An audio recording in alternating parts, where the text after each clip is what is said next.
Okey YB, ini ada soalan ni pada sinan kita ya. Ni bukan nama sebenar, nama dia Lan. Okey. Sipulan je lah ngah. Sipulan lah ya nama dia. Okey. Okey. Lan belakang tu. Sipulan lah ya. Okey. Macam gini, dia ni ada 2 isteri, tapi isteri pertama tak tahu dia kahwin lain. Okey. Lepas tu dia tanya, kalau saya meninggal, bagaimana dengan isteri kedua saya? Maksudnya untuk pembahagian harta akan jadi masalah tak? Dan boleh ke hibah saya letak nama isteri kedua tanpa pengetahuan isteri pertama? Itu soalan dia. Okey. Alright, terima kasih rakan-rakan di Konti. Selamat Hari Raya Aidilfitri semua. Selamat Hari Raya. Itulah saya sepanjang raya saya pergi, semua orang tanya pasal program ni, siaran ni. Mereka pujilah sebab banyak bagi manfaat. Alhamdulillah, ya terima kasih. Ya, jadi tahniah kepada Sinar. Baik, kembali kepada soalan kita tu. Okay. Baik, saya ingat inilah dia bahayanya kalau kahwin tak bagi tahu, ya. Jadi dia memang ada risiko yang begini. Kalau meninggal, memang akan ada isu yang terkait rapat dengan maklumat-maklumat dan juga hak masing-masing. Jadi saya nak nasihatkan begini saja. Yang pertama, bila nak kahwin kena bagi tahu. Yang kedua, kalau tak nak bagi tahu ya, ini kalau memang susah, kalau memang tak nak bagi tahu, tapi kena daftar perkahwinan yang kedua itu. Sebab apa?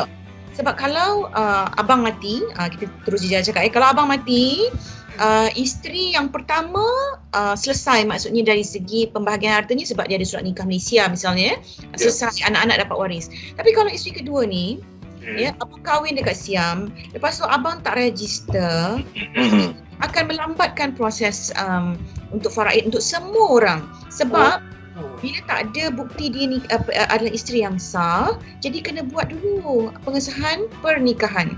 Tetapi undang-undang kita hari ini sangat strict ya bab poligami ni. Siapa-siapa yang berhasrat untuk poligami mestilah mendapatkan kebenaran daripada mahkamah. Ini daripada anak, nama dia YB. Okey, soalannya macam ni ya. Suami saya tak duduk serumah dah lama. Nafkah zahir tak cukup. Nafkah batin langsung tak bagi. Duit berkira dengan saya dan anak-anak. Boleh ke saya nak fasakh dan bagaimana? Okey. Terima kasih Angah soalan tu. Saya nak terangkan dulu terlebih dahulu kepada perempuan ya. Kita sebagai seorang wanita, kita sebenarnya banyak pilihan tentang jenis perceraian ini ya. So kita ada fasakh, kita ada taklid, kita ada khulu' dan kita ada perceraian secara hakam ya. Jadi 4 jenis perceraian ini sangat penting untuk perempuan faham dan tahu. Satu tentang implikasi dia ya, sebab dia tak sama ya implikasi dia kalau kita mohon fasakh, implikasi dia dari segi bilangan talak, dari segi yang kita panggil sebagai kesan kepada perkahwinan itu, perceraian itu berbeza ya. Khulu' dan juga hakam serta cerai-cerai biasa ya.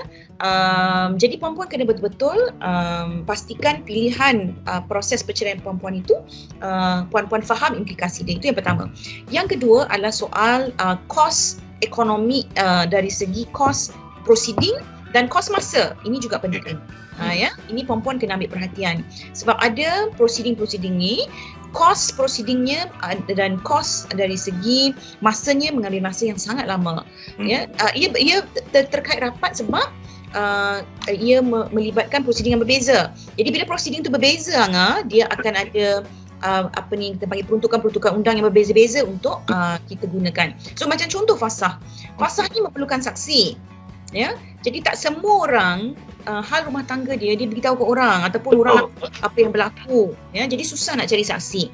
Sebab itu kalau tak ada saksi, kita sarankan pergi kepada perceraian yang lebih mudah, iaitu perceraian dengan persetujuan bersama. Sama juga dengan taklid. Taklid ni nampak macam mudah ya. Saya selalu ulang, taklid ni bukan automatik tapi matematik kan. Sebab dia ada tempoh masa dia dan mesti juga ada saksi yang tahu dan dengar lafaz taklid tersebut. Baik, kembali kepada alasan puan tadi yang bertanya suami tak bagi nafkah zahir dan batin ini, memang sangat sesuai untuk mohon fasakh sebab memang jelas dalam cerai fasakh memang disebut memang boleh buat ataupun mohon sekiranya suami gagal bagi nafkah zahir dan batin. Cuma yang saya sebut tadi, tempoh masa.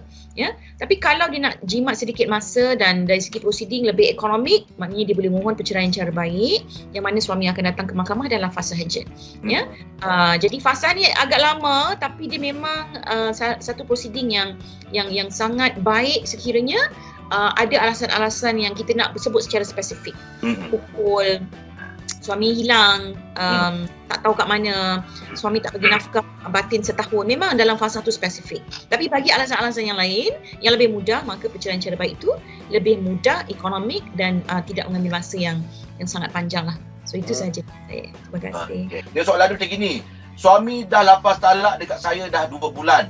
Tapi belum failkan perceraian. Dia lengahkan dan tak nak bagi kerjasama dengan saya. Saya keliru dan apakah prosedur yang saya boleh buat? Suami dah lafazkan cerai berapa bulan? 2 bulan. Oh, nakal. Tapi belum failkan perceraian lagi. Nakal. Okey.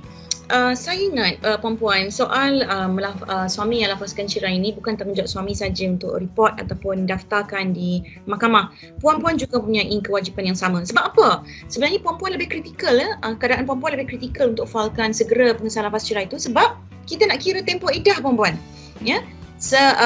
Sebaik saja mahkamah sahkan bila sebenarnya jatuh tempoh sabitan lafaz cerai itu, puan-puan punya iddah telah pun bermula. Jadi lagi lambat perempuan daftar, lagi lambat perempuan nak kira iddah tu. Ya, sangat bahaya. Setengah orang, kalau mahkamah kata hari yang dia lafaz tu 2 bulan yang lepas, itulah tarikh sabitan jatuh talaknya, maknanya on that day itself, hari yang itu juga telah bermula iddah dia. Tapi katakanlah dia duduk tunggu suami dia sampai 3 bulan, 4 bulan, 5 bulan ya. Lepas tu dalam keadaan dia pun tak tahu bila nak mula iddah dia. Jadi ini dah memberikan tekanan kepada dia dan juga sedikit sebanyak mengganggu proses dia untuk memulakan hidup baru ya. Sebab kita tahu seorang wanita boleh memulakan hidup baru sebaik saja habis iddah. So iddah pun tak lama, 3 kali suci sahaja. Ya. Jadi 3 kali suci ni sangat kritikal untuk seorang wanita. Dalam masa yang sama dia perlu dapatkan hak-hak dia dalam tempoh iddah tersebut. Nafkah iddah, nafkah tempat tinggal, makan minum, perubatan dan sebagainya, dan juga untuk kalau ada anak, nafkah anak dan sebagainya. Jadi saya sarankan dan anjurkan dan tegaskan pada perempuan jangan tunggu suami untuk failkan. Perempuan sendiri boleh ambil inisiatif untuk failkan pengesahan lafaz cerai tersebut sesegera mungkin. Itu saja. Oh, maknanya boleh puan kalau suami tak datang dia urus sendiri untuk file pengesahan. Boleh. Sebenarnya kita memang sangat galakkan suami yang lafaz, suami yang failkan sebab dia lafaz dia bertanggungjawab dan lafaz di luar mahkamah adalah satu kesalahan yang besar je di bawah undang-undang negara kita ni. So jangan lafaz cerai isteri kat luar, kena lafaz dalam mahkamah. Jadi sebab itu kita nak suami ni bertanggungjawab sebab lepas dia failkan pengesahan dia akan didakwa pula kerana lafaz cerai di luar mahkamah.